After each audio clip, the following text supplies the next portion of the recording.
여러분들 오늘 말씀을 가지고 여러분들 이 10계명 중에 마지막 계명입니다. 여러분들 탐심은요 아주 흥미로운 주제입니다.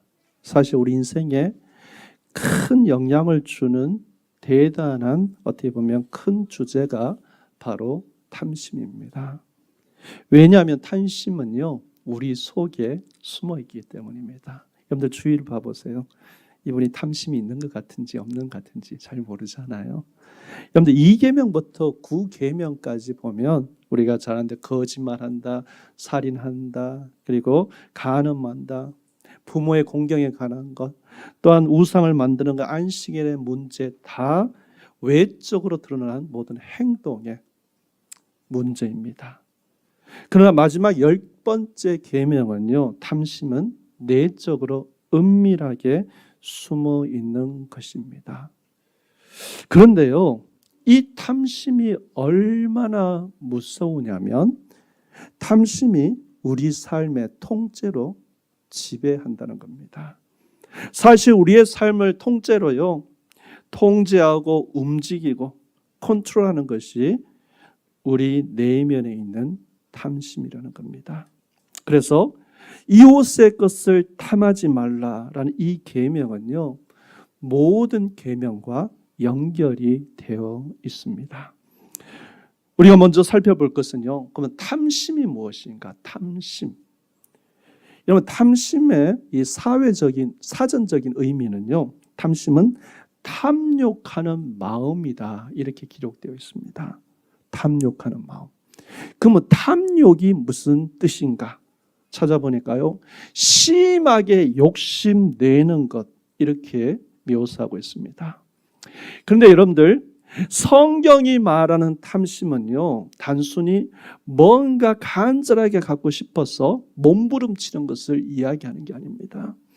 성경이 말하는 탐심의 정의는요 타인의 소유물을 자기 것으로 하고자 하고 탐내고 또 이 탐내는 것을 실현하고자 뭔가 행동하는 것이다 이렇게 이야기합니다. 따라서 탐심은요 단순히 원하거나 탐낸다는 그런 뜻이 아닙니다.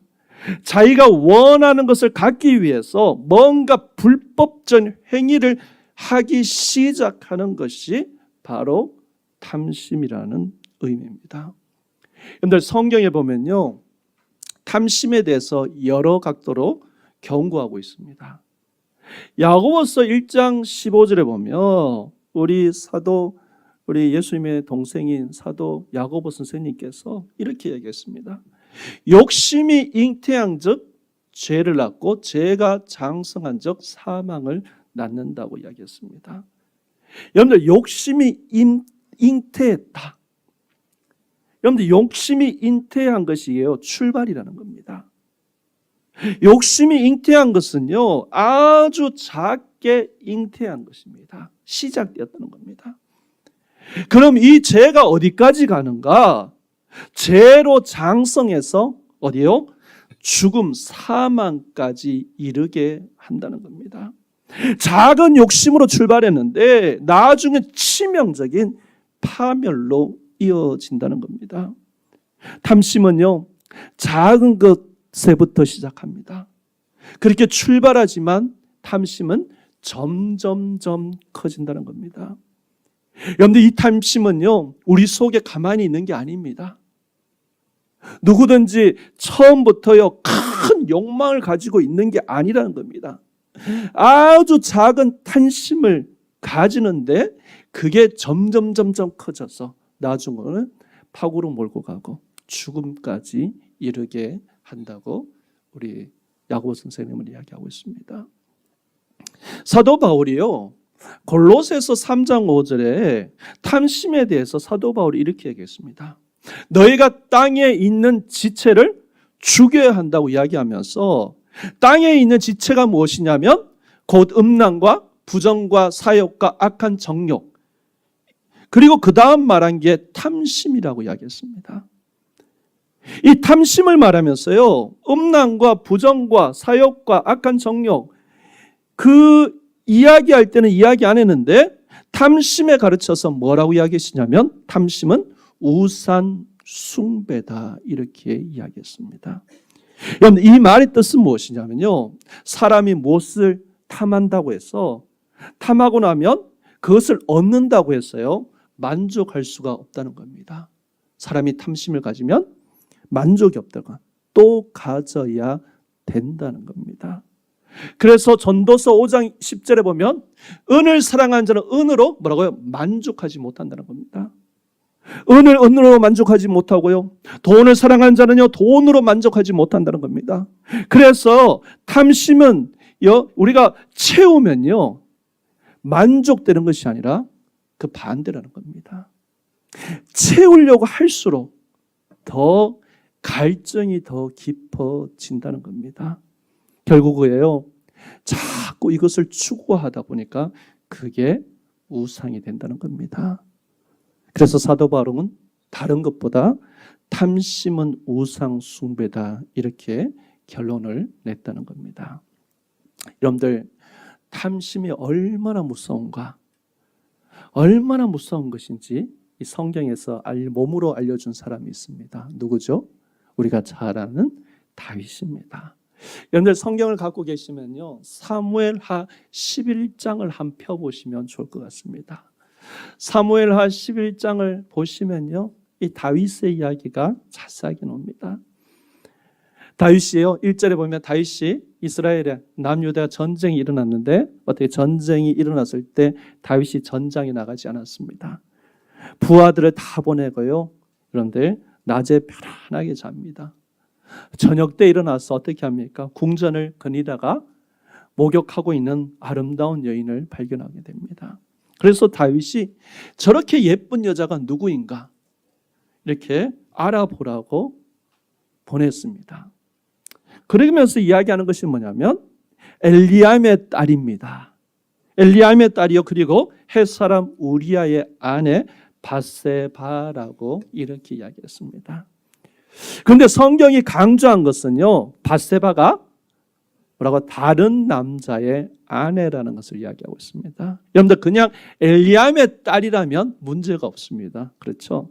그런데 문제는 우리아의 아내, 남의 아내라는 겁니다. 그럼 여러분들 다윗은 여기서 멈췄어야 됩니다. 그렇죠? 여러분들 이게 탐심입니다. 탐심의 특징은요, 감정이 아니라 행동으로 이어지게 되어 있다는 것입니다. 다윗이요, 이 여자가 탐났습니다. 그래서 다윗이 바세바를 궁전으로 데리고 옵니다. 근데 바세바가 임신을 합니다. 그러니까 머리가 좋은 다윗이 이 문제를 듣기 위해서 어떻게 하죠?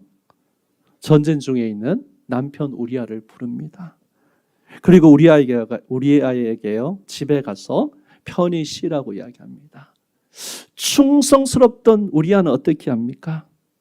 내 군사가 아직 전쟁터에 전쟁하는데 그럴 수 없다고 집에 가지 않습니다.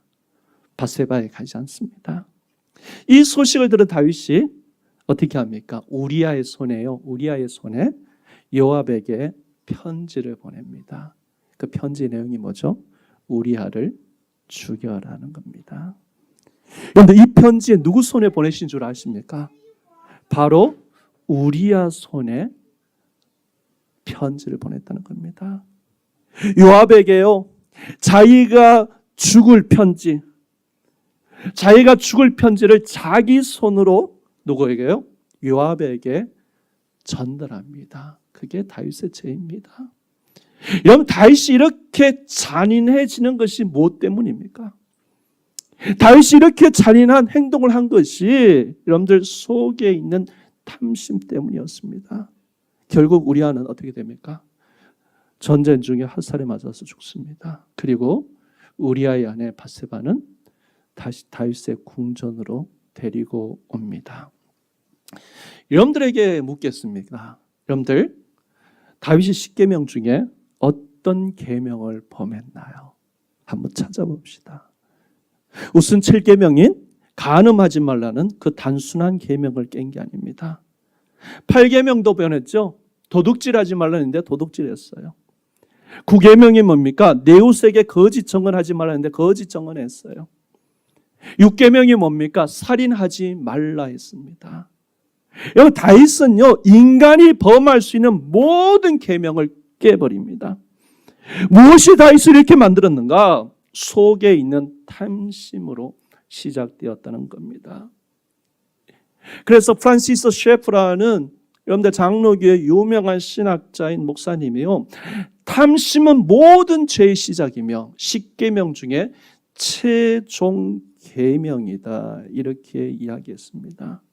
그런데 여러분들 우리가 기억하셔야 될 것은요, 여러분, 다윗이 인간에게 관계된 모든 계명만 깬 게 아닙니다. 더 무서운 죄는, 더 엄청난 죄는요, 1계명, 2계명을 다 깨버렸다는 겁니다. 여러분들, 우리가 계속 읽고 있는 사무엘하 11장을 한번 계속 보시기 바라겠습니다. 여러분들, 사무엘하 11장을 보면서 가장 많이 등장하는 동사가 있습니다. 그것이 뭐냐면 보낸다는 말입니다. 보낸다. 누가? 다윗이 주어가 되어서 다 보낸다는 겁니다. 예를 들어서 다윗이 바세바가 누구인지 알아보려고 사람을 보냅니다. 그리고요, 다윗이 바세바가 누구인가 알고 나서 전령을 보내서 자기에게 데리고 오게 합니다. 임신한 것을 알았어요. 그러니까 다윗이 요압에게 우리아를 보내라고 이야기합니다. 그리고 나중에요, 다윗이요, 우리아를 다시 보낼 때 우리아 손에 요압에게 편지를 보냈다고 이야기하고 있습니다. 누가 보냈나요? 다 다윗이 보냈다는 겁니다. 여러분들, 샬하 이런 단어가요, 여러분들 이 단어가 어떤 단어, 이 단어가 어떨 때 쓰인 단어인 줄 아십니까? 하나님께서 사자를 보낼 때 보낸다는 이 단어를 씁니다. 하나님께서요, 천사를 보내실 때, 메신저를 보내실 때, 우리가 지금 출애굽기를 읽고 있는데 하나님께서 모세를 보내실 때 보낸다고 이야기하고 있습니다. 여러분들, 성경의 사상은 이겁니다. 생명을 누가 주관하시죠? 하나님이 주관하시고, 인간의 행복과 인간의 구원을 하나님께서 주관하시는 겁니다. 그런데 사람을 살리고 죽이는 생명과 행복과 구원은 그 행할 수 있는 그 하나님의 자리에 지금 누가 앉아 있는가? 바로 다윗이 앉아 있다는 겁니다. 그래서 다윗은요, 우리아의 생명을 죽일 수도 있고 살릴 수 있고, 남의 아내인 바세바를 빼앗아올 수도 있고 그냥 놔둘 수 있는 그런 하나님의 자리에서 다윗이 앉아 있다는 겁니다. 사람의 생명을 주관하는 하나님의 자리에 누가 앉았는가? 다윗이 앉았다는 겁니다. 그 가정의 행복을 주관하는 하나님의 자리에 누가 앉아 있었는가? 지금 다윗이 앉아 있었다는 겁니다. 다시 말했어요. 제1계명, 내 앞에 다른 신을 두지 말라. 다윗이요, 하나님의 자리에 앉았어요.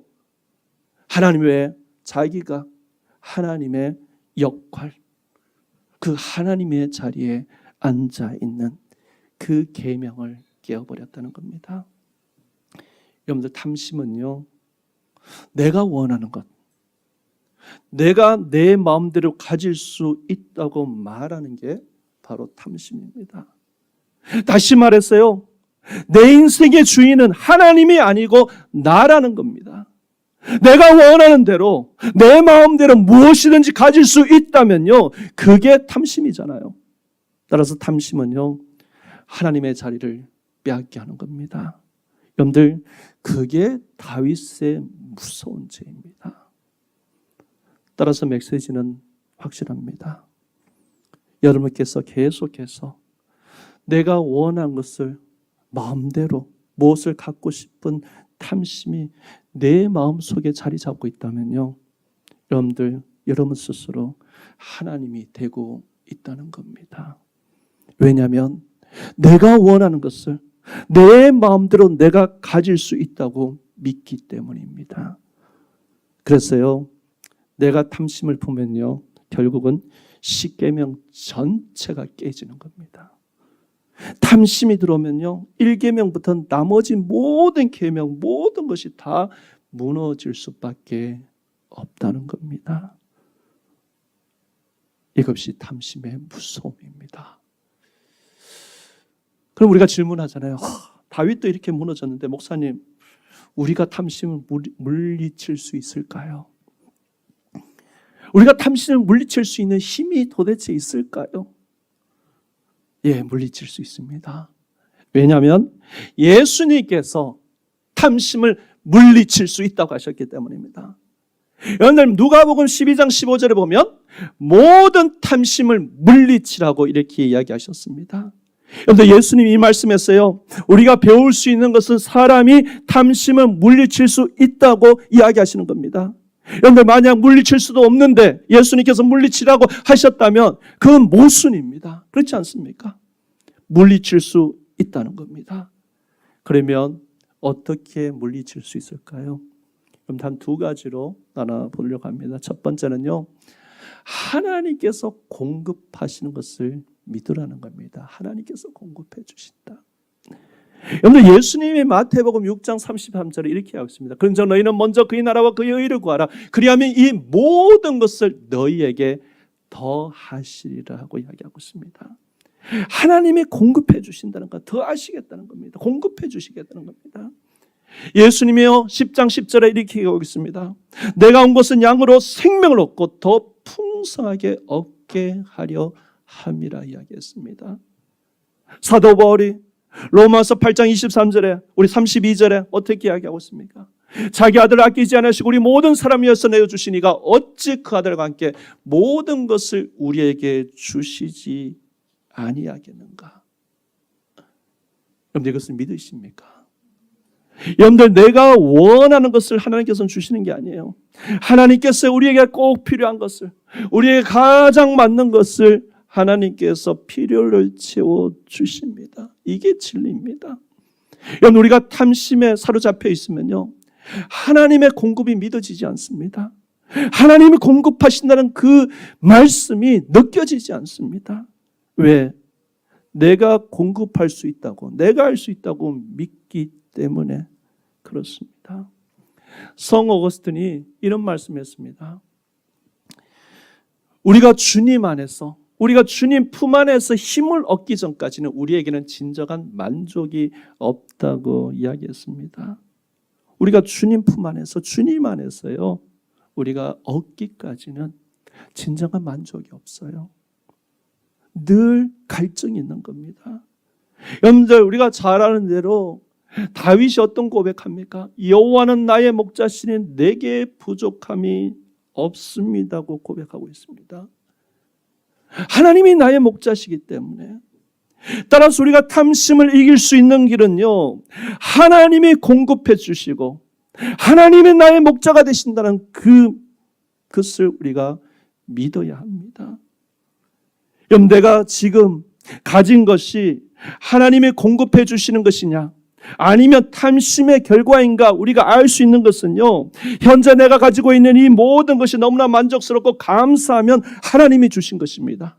그런데요, 반대로요, 계속 남이 갖고 있는 것을 더 갖고 싶고, 그리고 지금 갖고 있는 것으로 절대 만족할 수 없다면 그건 탐심입니다.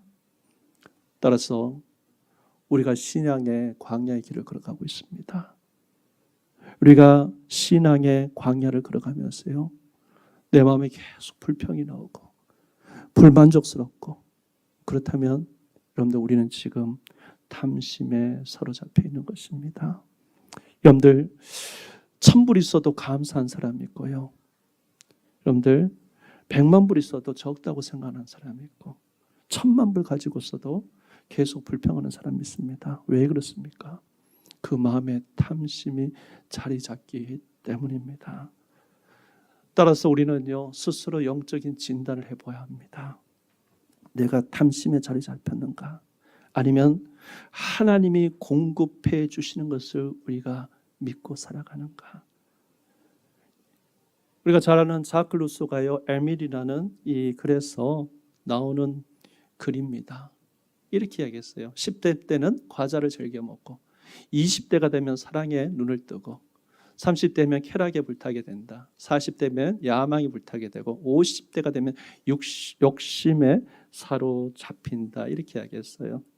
그런데 이 말은요, 사람이 나이가 들면 나이가 들수록 욕심이 사라지는 것이 아니라 뭐라고요? 탐심이 생기고 욕심에 사로잡힐 수가 있다는 것을 이야기하고 있습니다. 여러분들 신앙의 큰 적은요, 탐심입니다. 탐심. 에베네셀의 하나님, 오늘날까지 여러분들 우리를 입혀주시고 먹여주시고 돌봐주신 그 하나님을 기억하셔야 됩니다. 뿐만 아닙니다. 여호와 이레의 하나님, 우리 삶 가운데 하나님께서 공급하시고 하나님께서 준비시키시는 그 하나님을 우리가 바라봐야 된다는 겁니다. 우리가 어떻게 탐심을 이길 수 있을까요? 두 번째는 여러분들 하나님을 사모하라는 겁니다. 이 하나님을 사모하세요. 여러분들 사람은요, 누군가 사모하게 되어 있습니다. 하나님 우리의 영혼을 사모하는 마음을 주셨습니다. 그래서요, 우리가 하나님을 사모하지 않으면 세상을 사모하게 된 것이 인간이 존재하는 방식입니다. 그래서 우리는요, 세상의 것을 사모하든지 아니면 하나님을 사모하든지 둘 중에 하나라는 겁니다. 우리가 어떤 것을 사모해야 되는가? 요한 우리 사도께서요, 요한일서 2장 15절부터 17절까지 이야기하고 있습니다. 이 세상이나 세상에 있는 것을 사랑하지 말라. 누구든지 세상을 사랑하면 아버지의 사랑이 그 안에 있지 아니하니라. 이는 세상에 있는 모든 것이 육신의 정욕과 안목의 정욕과 이생의 자랑이니 다 아버지께로부터 온 것이 아니요 세상으로부터 온 것이라. 이 세상도 그 정욕도 지나가되 오직 하나님의 뜻을 행하는 자는 영원히 거하느니라. 우리에게 무엇을 사모해야 되는지 보여주는 말씀입니다. 여러분들 다 지나간다는 겁니다. 여러분 탐심은 그저 왔다가 다 지나가는 거예요. 여러분들 성경에서 이야기하는 육신의 정욕, 안목의 정욕, 이생의 자랑, 하나님께로 오는 것이 아닙니다. 세상으로부터 온 겁니다. 이 세상의 정욕도 다 지나가되 오직 하나님의 뜻을 행하는 자는 영원히 거한다고 이야기하고 있습니다. 여러분 잘 아시는 C.S. 루이스가 이런 말을 했잖아요. 우리는 너무 쉽게 만족한다. 현대인들이 영원하고 무한한 가치, 하나님 천국을 갈망하기보다는 천박하고 일시적인 세상의 쾌락이나 가치에 너무 쉽게 도취되어 만족해 버린다고 이야기하고 있습니다. 사람들은요, 굉장히 강한 만족을 구하는 것 같은데요, 그러나 사람들은 너무 천박하고 너무 널브러져 있는 것을 만족하고 훨씬 더 높은 기쁨, 훨씬 높은 차원의 만족이 있는데 그것을 도달하지 않고 너무 어설픈 것에 만족하고 살아가고 있다는 것이 바로 C.S. 루이스의 말입니다. 여러분들 우리가 진짜 해야 될 것이 무엇일까요? 여러분들 거룩한 탐심의 방향을 돌려야 되는 겁니다. 땅에 있는 것이 아니라 하나님을 바라봐야 되는 겁니다. 눈에 보이는 것이 아니라 눈에 보이지 않는 것을 바라봐야 됩니다. 세상의 것이 아니라 하나님을 사모할 때, 여러분들 히브리서 4장 16절 어떻게 이야기하고 있습니까? 때를 따라 돕는 은혜를 얻기 위하여 하나님의 보좌 앞에 담대히 나아간다고 이야기하고 있습니다. 이건요, 내가 필요한 것을 남에게 뺏어서 얻을 수 있는 것이 아니라 하나님께서요, 내게 필요한 것을, 우리에게 필요한 것을 하나님께서 주신다고 이야기한 겁니다. 그래서 하나님의 보좌 앞에 나와서 하나님께 얻을 생각을 해야지, 내가 다른 데로 눈을 돌려서 남의 것을 뺏어서 남의 것을 흠모했어서 채우면 절대 안 된다는 것을 이야기하고 있습니다. 여러분들 신앙이 깊어지면요, 욕망이 사라집니다. 세상의 욕망. 그리고 뭐가 사모하게 되냐면요, 하나님 자체가 사모하게 됩니다. 따라서 탐심은요, 영적인 것으로 채워지지 않으면 계속 커져갑니다. 그래서 내 안에 영적인 것이, 영적인 생명이 커가면 커갈수록요, 탐심의 자리는 자리 잡지 못합니다. 여러분들, 하나님 앞에서 우리가 풍성함을 느끼고 살아가는 것이 무엇이냐면 하나님의 주신 것을 만족하는 겁니다. 하나님이 주신 것을 만족하고 하나님이 또 주실 것을 믿고 나중에는요, 오직 하나님 그분으로 인하여 우리가 만족함을 느끼고 살아가는 것입니다. 우리의 초점이 어디에 두어야 되는가? 하나님께 두어야 되는 것입니다. 십계명의 1계명, 너 외에 나 외에 다른 신을 두지 말라는 이 계명과요, 탐심을 물리치라는 이 십계명은 다른 계명이 아니라 같은 계명입니다.